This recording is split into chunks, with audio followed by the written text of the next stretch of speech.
కీర్తింతును అన్ని వేళలయందున నిన్ను పూజించి కీర్తింతును ప్రభువా నిన్ను నేను కొనియాడేదా హల్లెలూయా పాడేదా ప్రభు నిన్ను కొనియాడేదా వాగ్దానములనిచి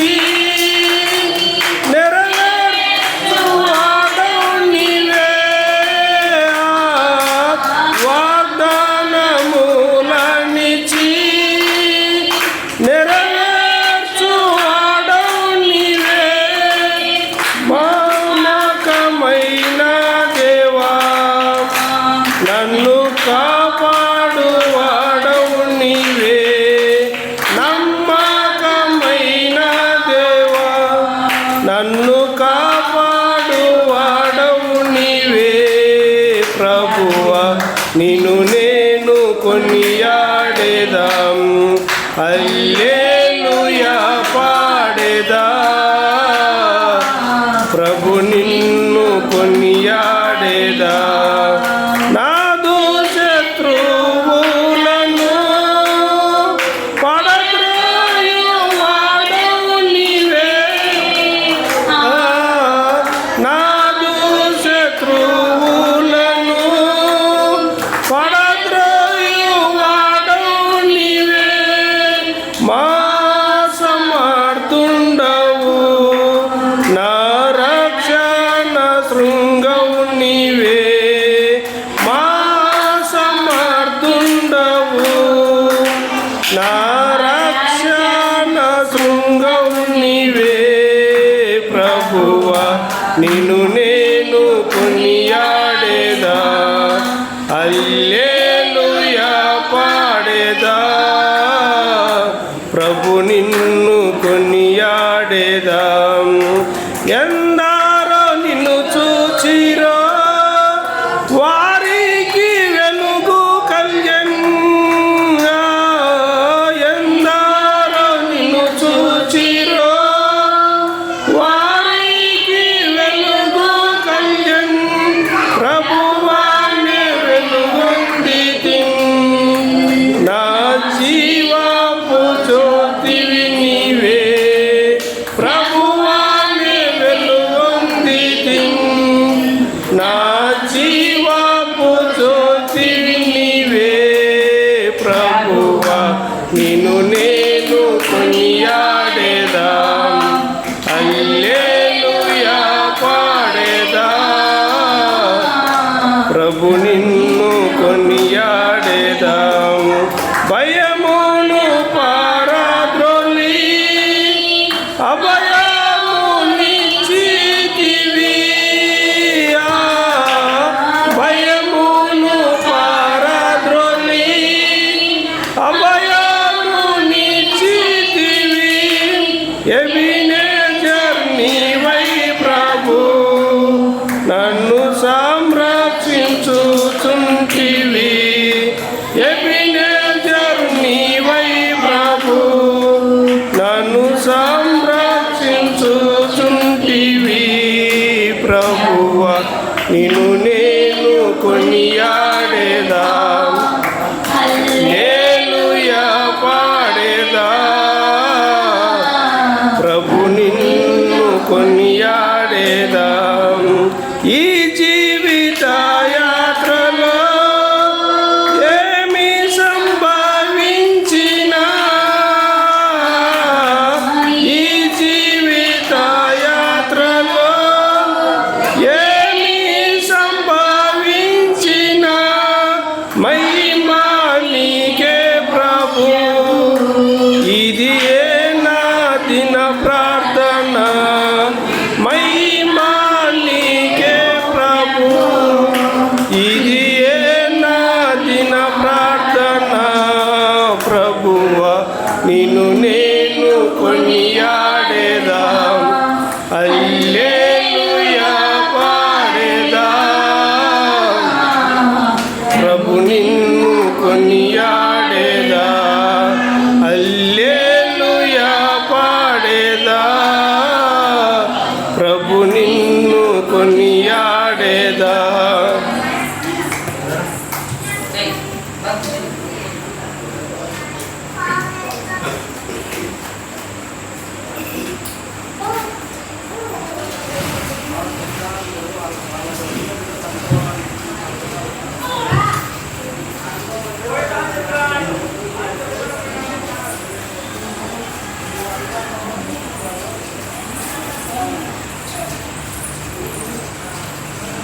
దేవనామానికి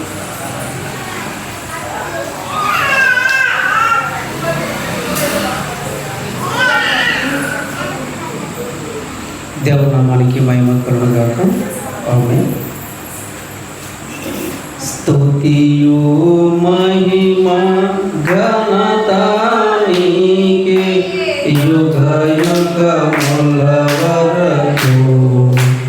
ఎంతో నమ్మదగిన దేవా, ఎంతో నమ్మదగిన దేవా, మా దేవుడవై మాకిచ్చితివి ఎంతో గొప్ప శుభదినము. మా దేవుడవై మాకిచ్చితివి ఎంతో గొప్ప శుభదినము.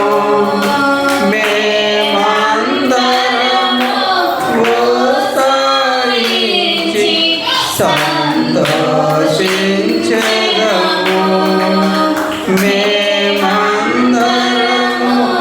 ఉత్సాహించి సంతోషించెదము. కొనియాడెదము మరువబడని మేలుల చేసినని. కొనియాడెదము మరువబడని మేలుల చేసినని. స్తుతియు మహిమ ఘనత నీకే యుగ యుగముల వరకు. ఎంతో నమ్మదగిన దేవా, ఎంతో నమ్మదగిన దేవా, నీవొక్కడవే గొప్ప దేవుడవు. ఘన కార్యములు చేయుదవు. నీవొక్కడవే గొప్ప దేవుడవు. ఘన కార్యములు చేయుదువు. నీవు కృపయే నిరంతరము నిలచియుండునుగా. నీవు కృపయే నిరంతరము నిలచియుండునుగా. నిన్ను మేము ఆనందముతో ఆరాధించెదము. నిన్ను మేము ఆనందముతో ఆరాధించెదము. స్తుతియు మహిమ యుగ యుగముల వరకు.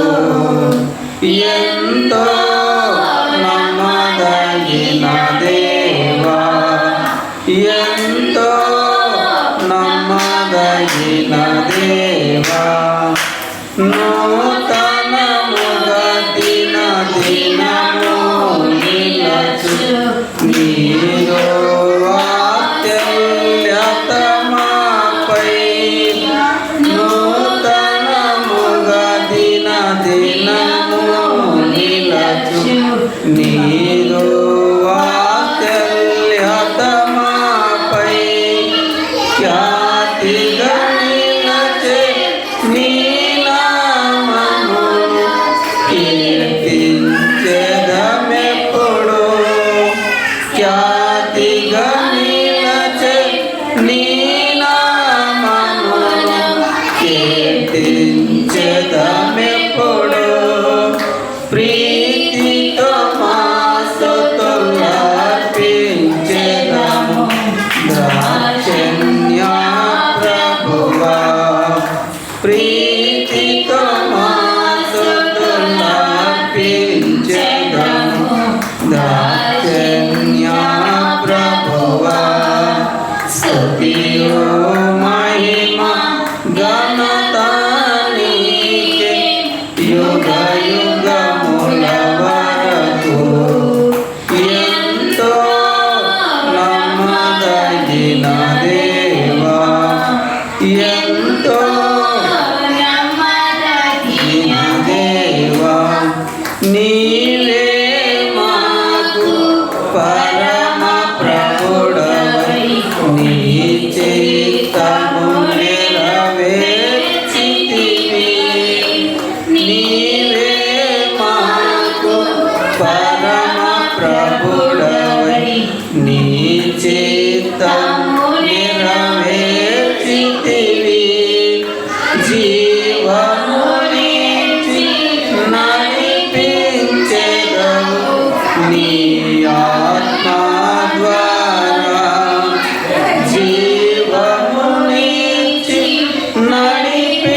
నీ ఆత్మ ద్వారా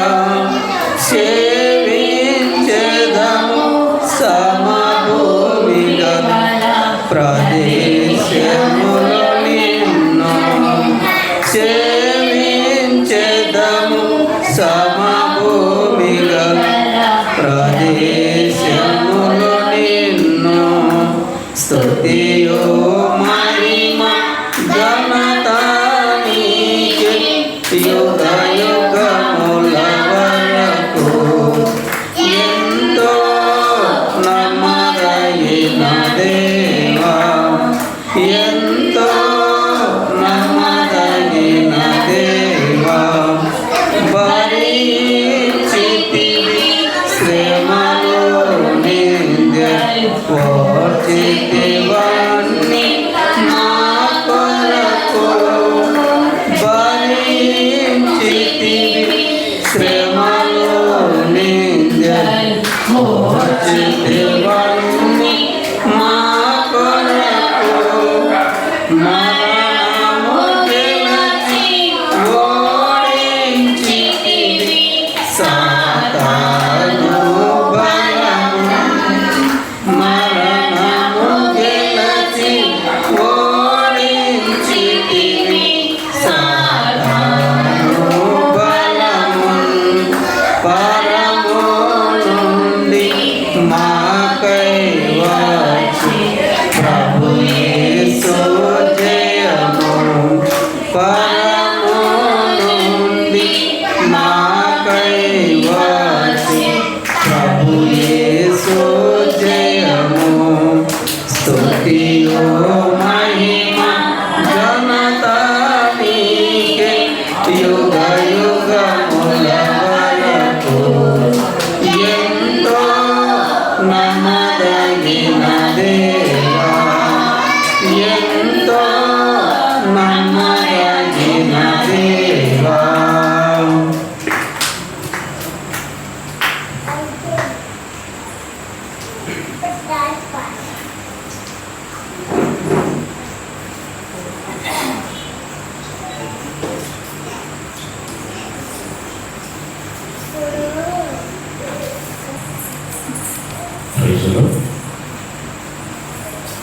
నీవు చేసిన మేలకు నీవు చూపిన కృపలకు నీవు చేసిన మేలకు నీవు చూపిన కృపలకు వందనం యేసయ్యా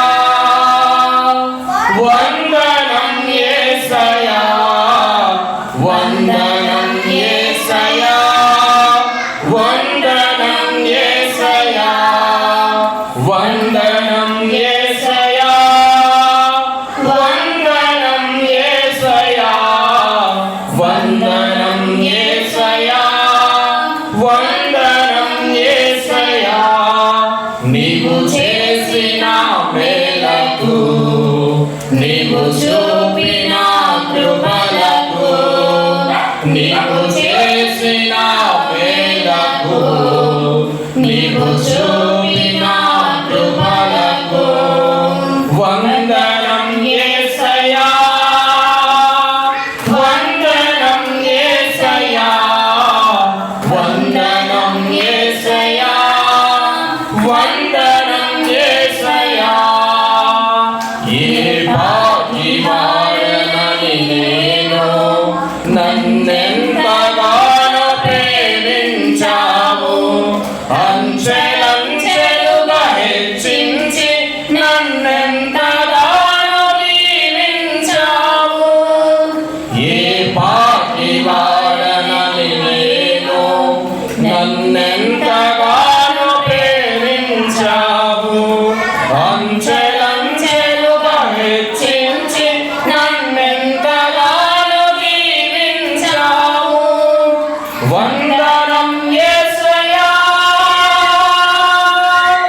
వందనం యేసయ్యా వందనం యేసయ్యా వందనం యేసయ్యా వందనం యేసయ్యా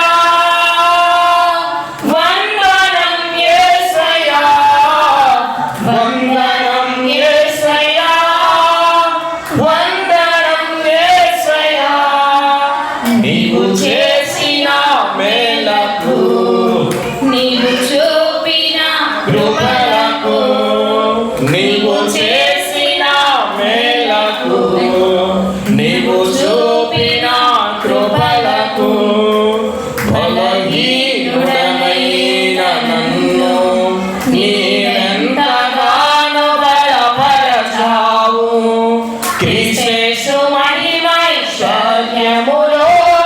ప్రతి అవసరమును తీర్చావు. బలహీనుడనైన నన్ను నీవెంతగానో బలపరచావు. క్రీస్తు మహిమైశ్వర్యములో ప్రతి అవసరమును తీర్చావు. వందనం యేసయ్యా,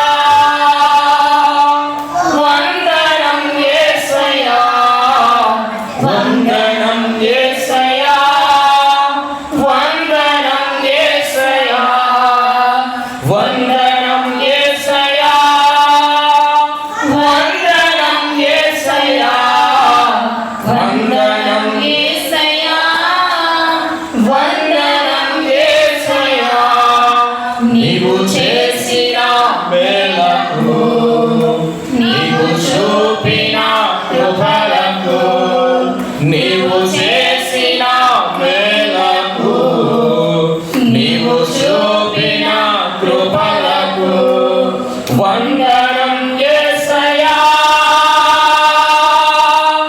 వందనం యేసయ్యా, వందనం యేసయ్యా, వందనం యేసయ్యా, వందనం యేసయ్యా, వందనం యేసయ్యా, వందనం యేసయ్యా, వందనం యేసయ్యా, వందనం యేసయ్యా, వందనం యేసయ్యా, వందనం యేసయ్యా, వందనం యేసయ్యా, వందనం యేసయ్యా, వందనం యేసయ్యా, వందనం యేసయ్యా, వందనం యేసయ్యా. నీవు చేసిన మేలకు నీవు చూపిన కృపలకు నీవు చేసిన మేలకు నీవు చూపిన కృపలకు వందనం యేసయ్యా, వందనం యేసయ్యా, వందనం యేసయ్యా, వందనం యేసయ్యా, వందనం యేసయ్యా. నీకే వందనం యేసయ్యా, వందనం యేసయ్యా, వందనం యేసయ్యా, వందనం యేసయ్యా, వందనం యేసయ్యా, వందనం యేసయ్యా, వందనం యేసయ్యా, వందనం యేసయ్యా, వందనం యేసయ్యా.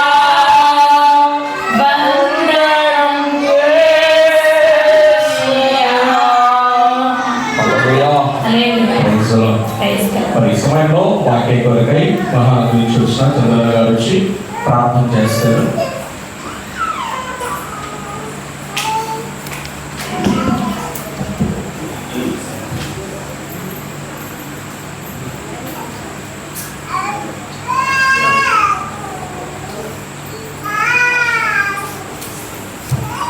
మా ప్రార్థన చేసుకుందాం. అందరూ కళ్ళు మూసుకోండి, ప్రార్థన చేసుకుందాం. మహాపరిశుద్ధుడా, ప్రియ తండ్రి, నీ శ్రేష్టమైన ఘనమైన నామమునకు ఈ సాయం సంధ్య వేళలో కృతజ్ఞత స్తుతులు స్తోత్రములు వందనములు సమర్పించుకుంటున్నాం తండ్రి. నైనా ఇంతవరకు మమ్మను కాచి కాపాడి కరుణించి మీ చల్లని రెక్కల చాటున దాచుకున్నారు. ఎంతో మేలును క్షేమాన్ని మీరు అనుగ్రహించినారు.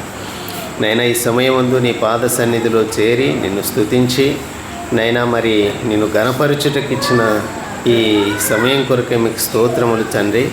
ముందుండే సమయం కొరకు కూడా నైనా ప్రార్థన చేస్తున్నాం, మీరు సాయం చేయండి నైనా. మరి జన్మదిన నైనా మరి వేడుకను పురస్కరించుకొని మీ పాద సన్నిధిలోకి మమ్మల్ని చేర్చినారు, మీకు స్తోత్రములు తండ్రి. మరి వాక్యము వినుటకు కూడా మాకు సాయం చేయండి, శ్రద్ధగా వినుటకు సాయం చేయండి. నీ దాసునితో మాట్లాడండి, మాకు అవసరమైన మాటలు నైనా మా హృదయాలను వెలిగించే మాటలు మీరు నైనా నీ దాసుని ద్వారా అందించి మమ్మల్ని బలపరచుమని.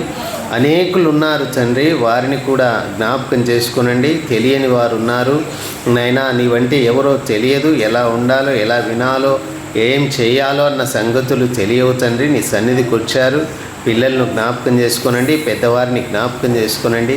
అందరూ శ్రద్ధగా నీ వాక్యాన్ని విని హృదయంలోనైనా మరి భద్రపరుచుకుంటకు సాయం చేయండి. వారి జీవితములను వెలిగించమని ప్రార్థన చేస్తున్నాం నైనా. ఈ కార్యక్రమం చక్కగా సజావుగా నీకు మహిమకరంగా మాకు ఆశీర్వాదకరంగా జరిగించమని, సైతానీయమైన కార్యములన్నింటినీ లయపరిచి నీ నామమునకు మహిమ కలిగించుకోమని యేసు నామమున ప్రార్థించి వేడుకొనుచున్నాము తండ్రి. అందరూ చక్కగా కూర్చోండి అమ్మా. ఇప్పుడు ఈ సమయమందు తిమ్మాపురం నుంచి వచ్చిన రమణయ్య అన్న గారు మనకు వాక్యం అందిస్తారు. ఎవరు అల్లరి చేయకూడదు, పిల్లలు ఎవరు అల్లరి చేయకూడదు, చక్కగా దేవుని వాక్యాన్ని వినాల.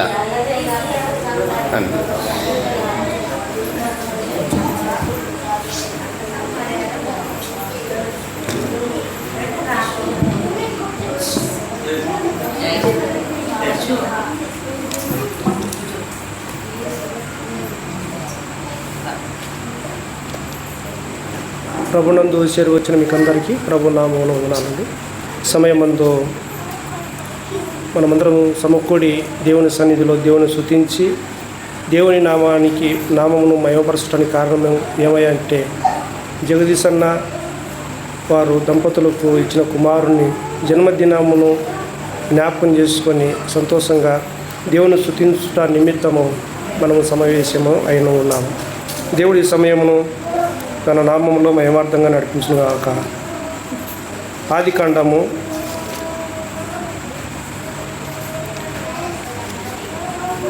127వ కీర్తన మొదట చూసుకొని తర్వాత ఆదికాండంలోకి 127వ కీర్తన 3వ వచనం. కుమారులు యెహోవా అనుగ్రహించు స్వాస్థము, గర్భఫలము ఆయనిచ్చు బహుమానమే. ప్రార్థన చేసుకుందాం. దయా కనికరం గల తండ్రి, నీ కొదనాలు స్తోత్రాలనైనా తండ్రి, నర్వమైన మా పట్ల మీ ఉద్దేశం, మీ సంకల్పము, మీ సహాయము, మీ కృప, మీ కనికరం నన్న మేడలా విస్తారంగా ఉంచినందుకై స్తోత్రాలు. నైనా మీ పక్షంగా నిలబడి చెప్పిన ఉంటున్నా, నన్ను మరుగుపరిచి నా నోటికి మీ మాటను అందించండి. పరిశుద్ధాత్మ దేవ, మీరు తోడుగు నడిపించి మహిమ పొందుదురని యేసు పరిశుద్ధ నామములో ప్రార్థిస్తున్నాం తండ్రి, ఆమేన్.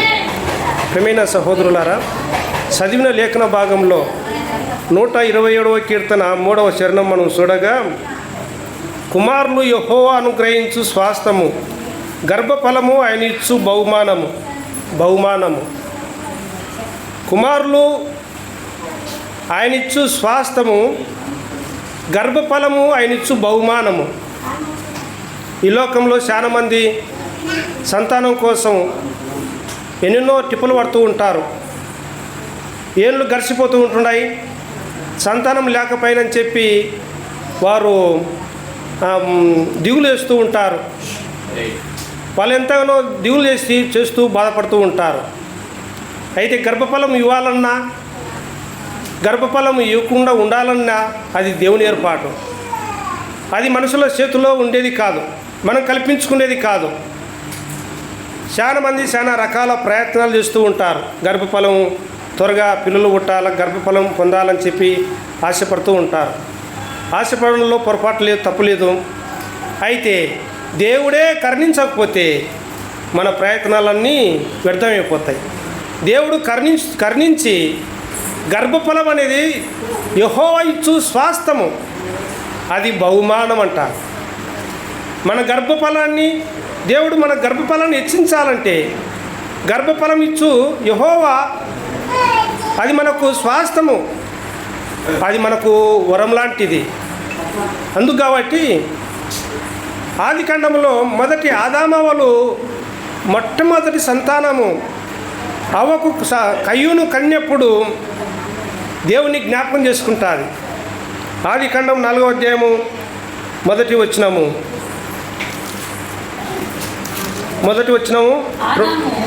రెండో లైను యెహోవా దయ వలన నేను ఒక మనిషిని సంపాదించుకుంటే అనేది ఆమె గర్భం ధరించి కయ్యూను కని నేను యెహోవా దయ వలన నేను ఒక మనిషిని సంపాదించుకుంటే, నిజముగా కృతజ్ఞ భావంగా దేవుని స్తుతిస్తూ దేవుని కొనియాడుతూ దేవుని ఆరాధిస్తుంది ఆ తల్లి. యెహోవా దయ వలన నేను ఒక మనిషిని సంపాదించుకుంటే. ఆది మానవులైన ఆదామవ్వలు భూమి మీద మొట్టమొదటి సంతానము, మొట్టమొదట గర్భఫలము.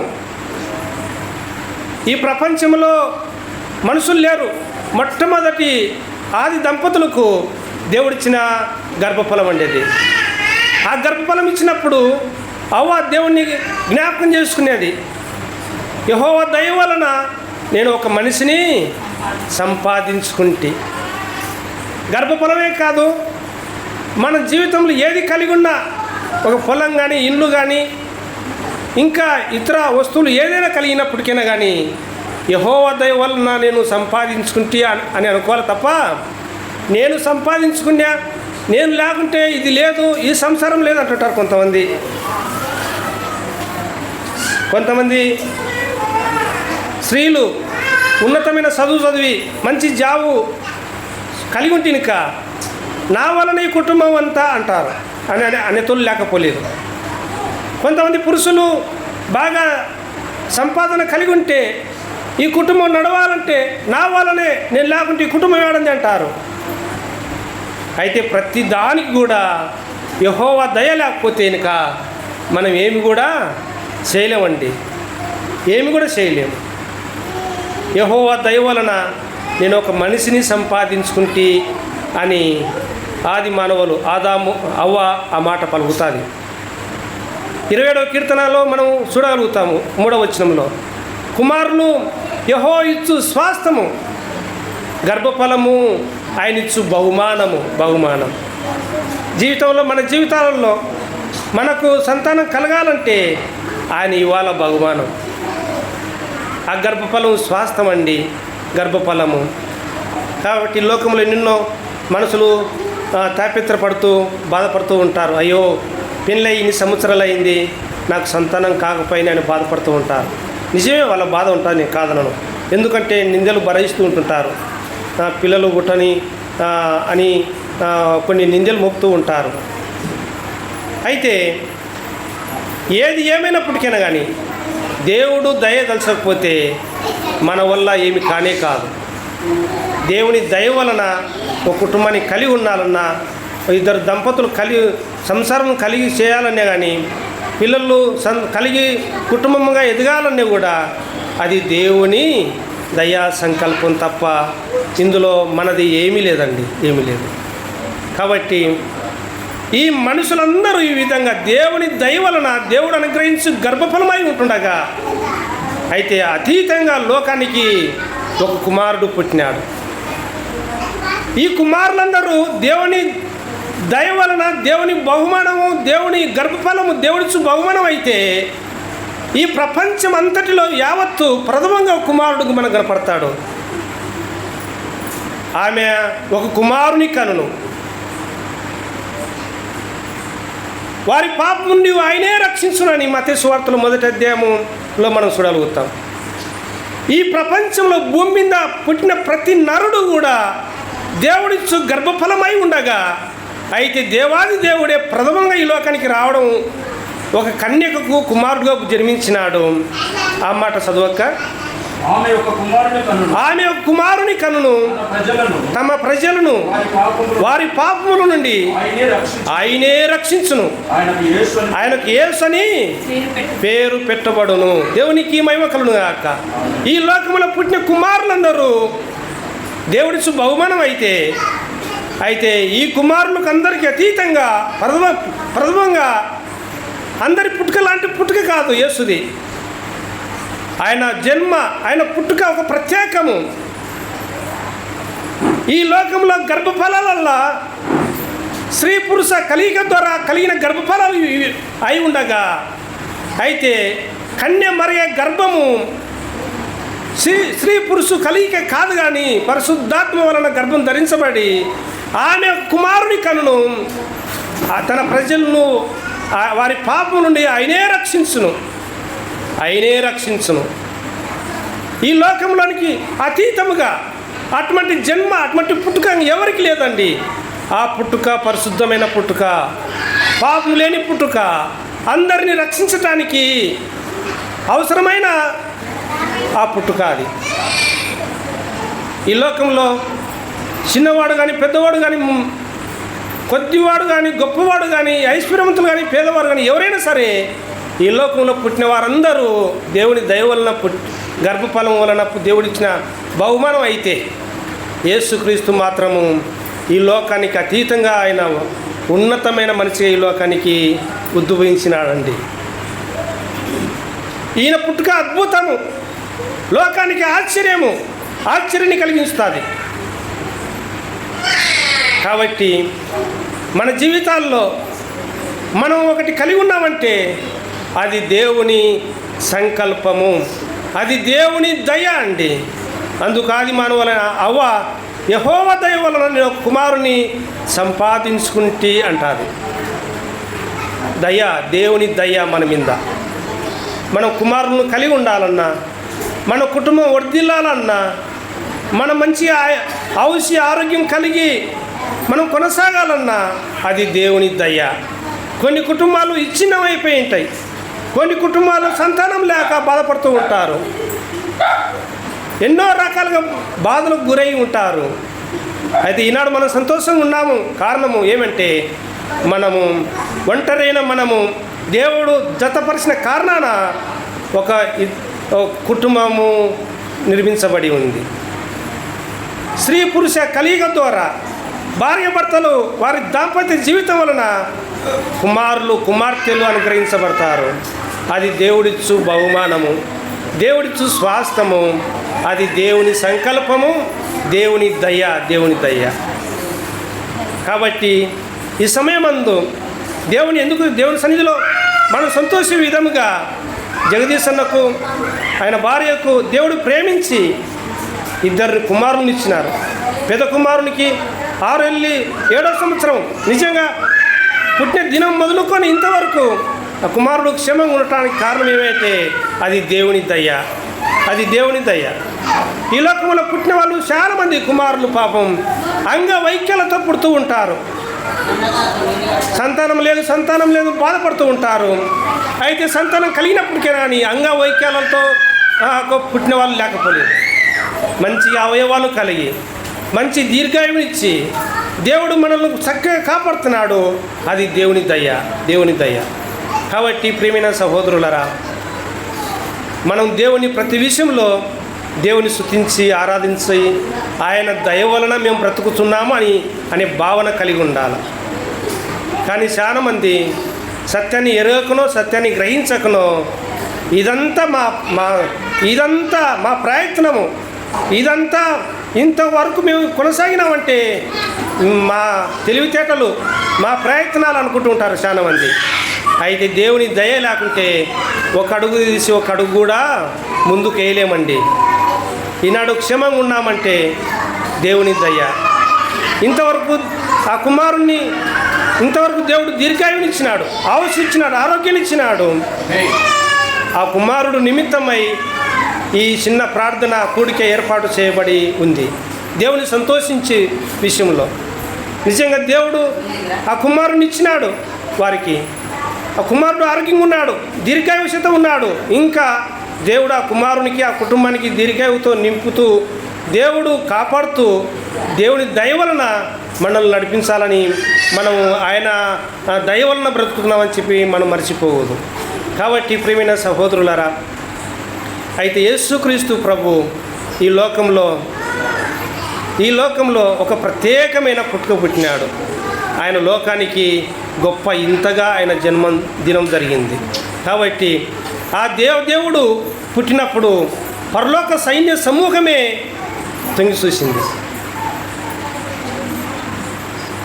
దేవుడు ఆ ఒక యేసుక్రీస్తు పుట్టినప్పుడు ఆయన జన్మదినము పరలోక సైన్యమే సంతోషించింది. లోకమునకు రక్షకుడిగా ఉద్భవించినాడు, రక్షకుడు రక్షించేవాడు. కాబట్టి ఆ రక్షకుడు దయ వలన మనం ఈనాడు బ్రతుకుతూ ఉంటున్నాం.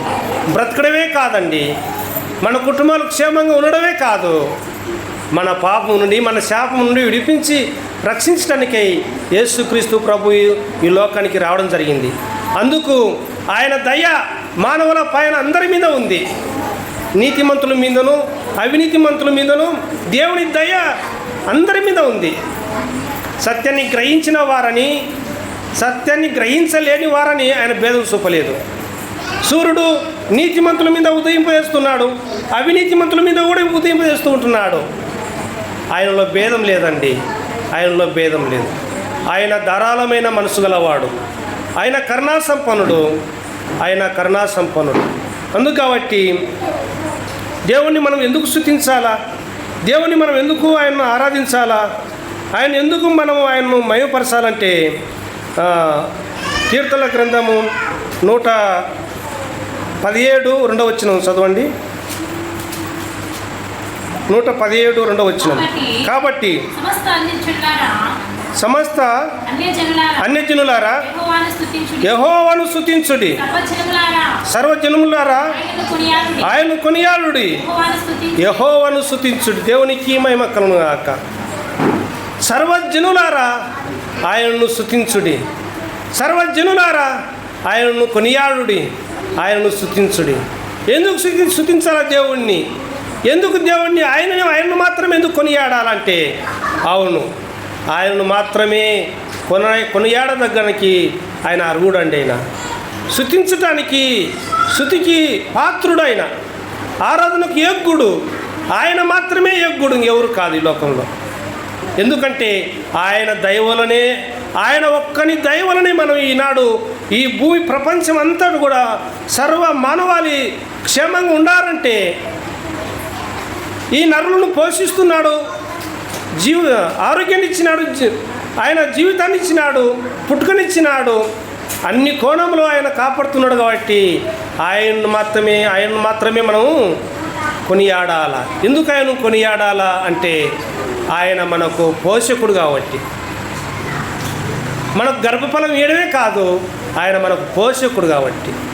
ఆయన లేకుంటే ఒక దినం కూడా మనం గడపలేమండి, ఒక దినం కూడా కొనసాగలేము. ఆయన లేకుంటే, దేవుని ఏర్పాటు లేకుంటే, దేవుని దయ లేకుంటే, దేవుని దయ దాక్షిణ్యం మన మీద లేకపోతే ఇంకా ఒక్క దినం కూడా మన జీవితం కొనసాగలేమండి.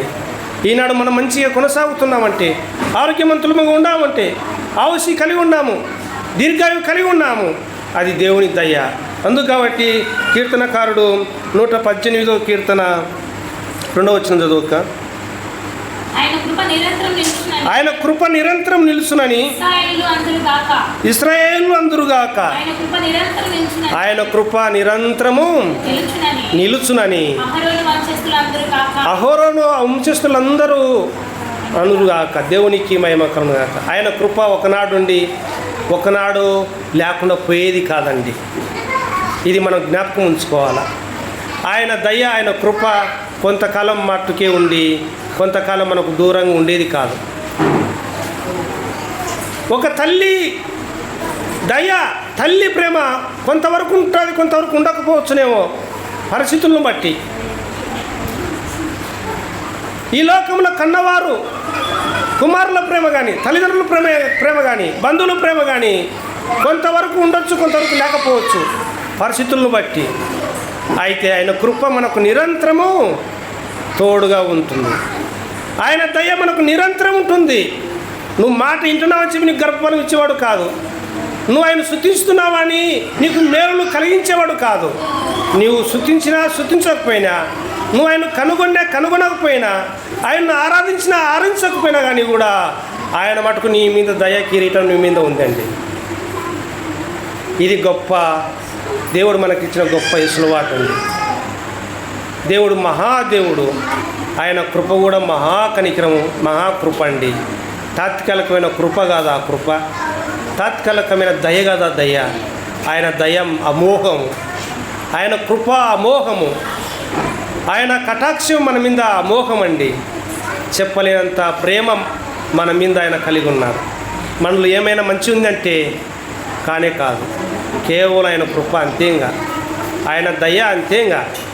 నువ్వు మాట వినేవాడువైనా వినకపోయినా కానీ ఆయన దయ మటుకు నీ మీద ఎప్పటికీ ఉండునే ఉంటారు. అయితే దాంట్లో ఇంకొకటి, నువ్వు మాట వినే వ్యక్తి అయితే ఆయన సంతోషిస్తాడు.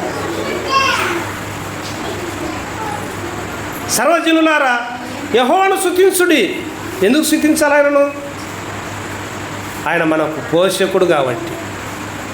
పోషకుడు మాత్రమే కాదండి, మన విమోచకుడు.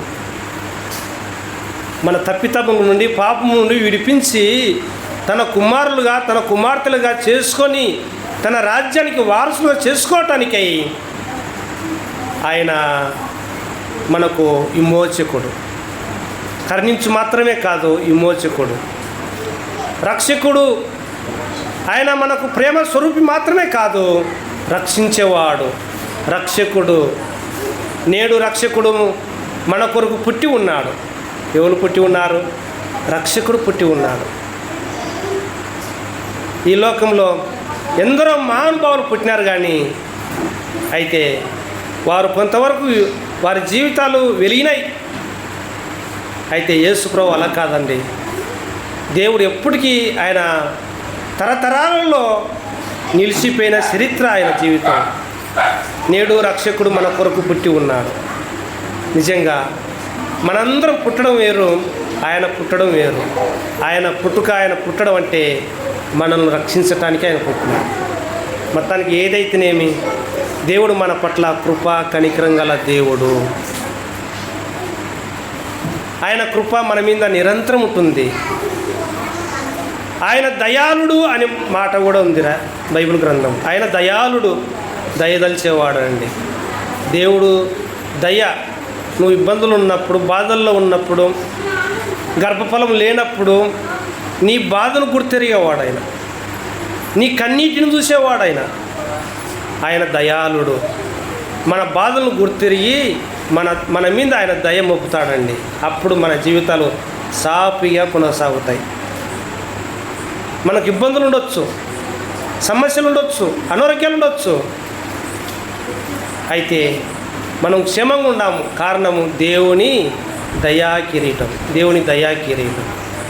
కాబట్టి ప్రియమైన సహోదరులారా, నిజంగా జగదీశుకిచ్చిన అన్నకిచ్చిన సంతానము నైనా పెద్ద కుమారుడు నిజం ఇంతవరకు దేవుడు ఈ లోకంలో తల్లి గర్భంలో జన్మించిన దినం నుండి ఈనాటి వరకు కూడా దేవుడు చక్కగా మంచి ఆయుష్నిచ్చి ఆరోగ్యాన్ని ఇచ్చి ఈ దినము ఆ కుమారుని పుట్టుక దినముగా భావించుకొని ఆ జన్మదినాన్ని మనం సంతోషంగా ఈ విధంగా దేవుని సన్నిధిలో సమకూడి దేవుని సన్నిధిలో సంతోషిస్తూ ఉంటున్నాము.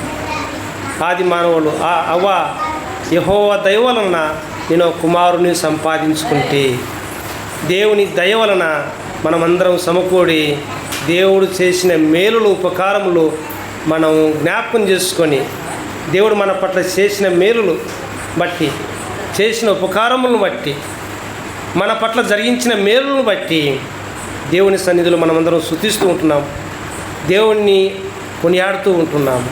దేవుని దయ మనమందరి మీద చక్కగా ఉంది. కాబట్టి ప్రియమైన సహోదరులారా, బాలుడునకు ఆయన కుమారునికి ఇచ్చిన సంతానము నిజంగా ఇద్దరు చిన్న కుమారుడు పెద్ద కుమారుడు ఇద్దరు మగబిడ్డలను దేవుడు గర్భఫలం ఒక స్వాస్థంగా దేవుడు ఒక బహుమానంగా ఇచ్చినాడు వారికి. వారు చక్కగా బాగా డ్రెస్ చేసుకొని మందిరంలో తిరుగుతూ ఉంటే సంతోషం అనిపించాలి. నిజంగా పిల్లలు ఎంత ముచ్చటగా ఉన్నారు వాళ్ళు, చాలా సంతోషం. ఇంత సంతోషాన్ని కలిగి ఉన్నామంటే అది దేవుని దయ, దేవుని దయ. దేవుడి మాటలు దేవుని కాక. ఆమేన్.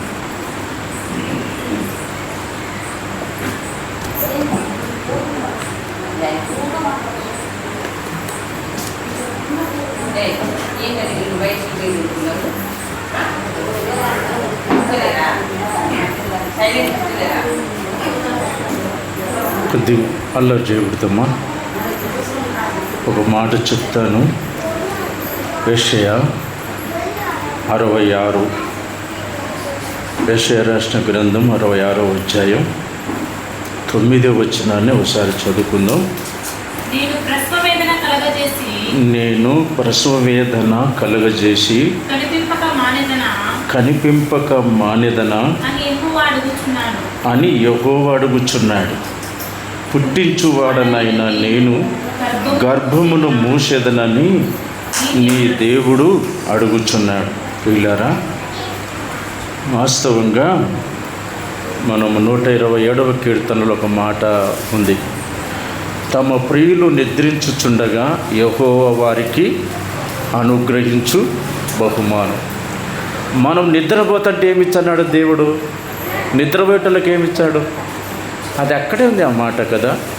తమ ప్రియులు నిద్రించుచుండగా యెహోవా వారికి అనుగ్రహించు బహుమానము అన్నాడు. నిద్రపోతుంటే ఏమిస్తాడని కొద్దిగా ఆలోచన కలిగితే దీని అర్థం ఏమిటంటే మనకు తెలియకుండానే దేవుడిస్తున్నాడు. మనకు తెలియకుండానే దేవుడిస్తున్నాడు. ఒక గర్భఫలమే కాదు కానీ ఈ భూమి మీద మానవునికి ఏమి తక్కువ చేయకుండా దేవుడు సమస్తము ధారాళంగా ఇచ్చినాడు. ఇప్పటికీ నా వయసు 60 సంవత్సరాలు అయింది. ఏ రోజు కూడా నేను బర్త్డే చేసుకునేది కాదు. నా పిల్లల తరంలో సంవత్సరానికి ఒకసారి చేసుకుంటుంటేవారు. అయితే ప్రభువైన యేసుక్రీస్తు లోకంలో పుట్టిన తర్వాత ఆయన ఒక్క రోజన్న బర్త్డే చేసుకున్నట్టు ఎక్కడ లేదు. డేట్ ఆఫ్ బర్త్ లేదు, డేట్ ఆఫ్ డెత్ ఉంది అయింది అంతే. యేసుక్రీస్తు క్రిస్మస్ 25 డిసెంబర్ 25 పుట్టాడని బైబిల్ ఎక్కడ దాఖలేదు. కానీ ఆయన జన్మ పాపాత్ములైన మనకు ధన్యకరమైంది అంతే. పాపాత్ములైన మనకు ధన్యకరం. మంచిది. రమణయ్య గారు చాలా చక్కని సందేశాన్ని మనకు వినిపించినారు. దేవుడు నా కుమారుడు జగదీష్ను సౌజన్యను ప్రేమించి 2 కుమారులను ఇచ్చినాడు.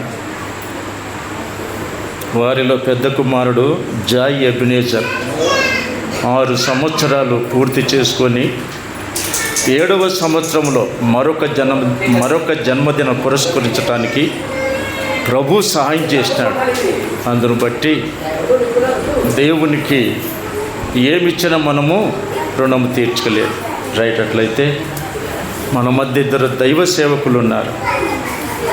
చిన్నన్న గారు, చంద్రన్న గారు.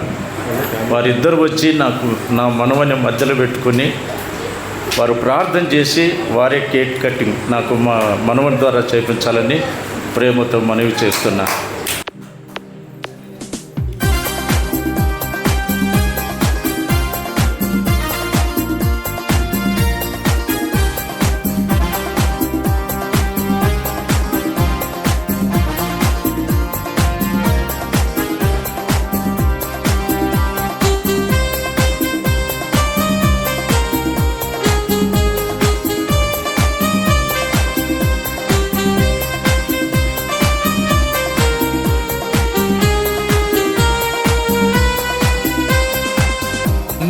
దేవుని ఆశీస్సులు ఎల్లవేళలా ఉండాలని బలమైన కృపానిధి నిన్ను చల్లగా చూడాలని నీకు దేవుని ఆశీస్సులు ఎల్లవేళలా ఉండాలని బలమైన కృపానిధి నిన్ను చల్లగా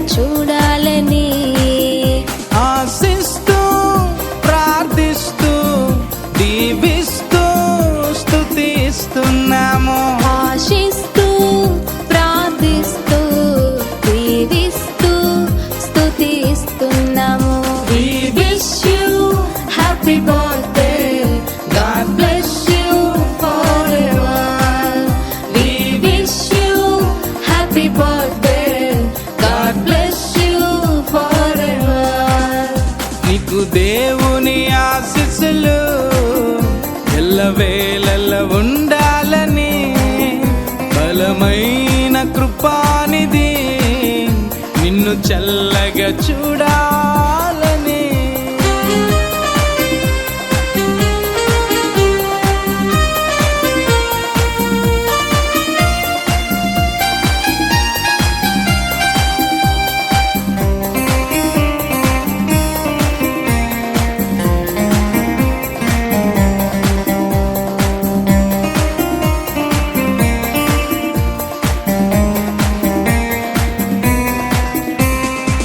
గడచిన కాలమంతయు కృపలోనే నీవు ఉన్నావుగా, తదుపరి కాలమంతయు కృపయే నిన్ను కాచునుగా.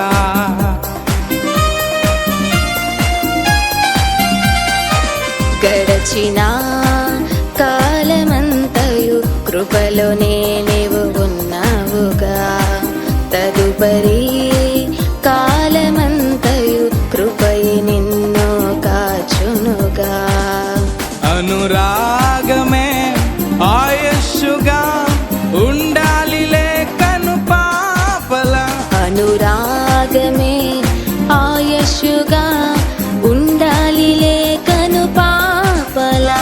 ఆశిస్తూ ప్రార్థిస్తూ దీవిస్తూ స్తుతిస్తున్నాము, ఆశిస్తూ ప్రార్థిస్తూ దీవిస్తూ స్తుతిస్తున్నాము. We wish you happy birthday, God bless you forever. We wish you happy birthday, God bless you forever. నీకు దేవుని ఆశీస్సులు ఎల్లవేళలా ఉండాలని, బలమైన కృపానిధి నిన్ను చల్లగా చూడాలని.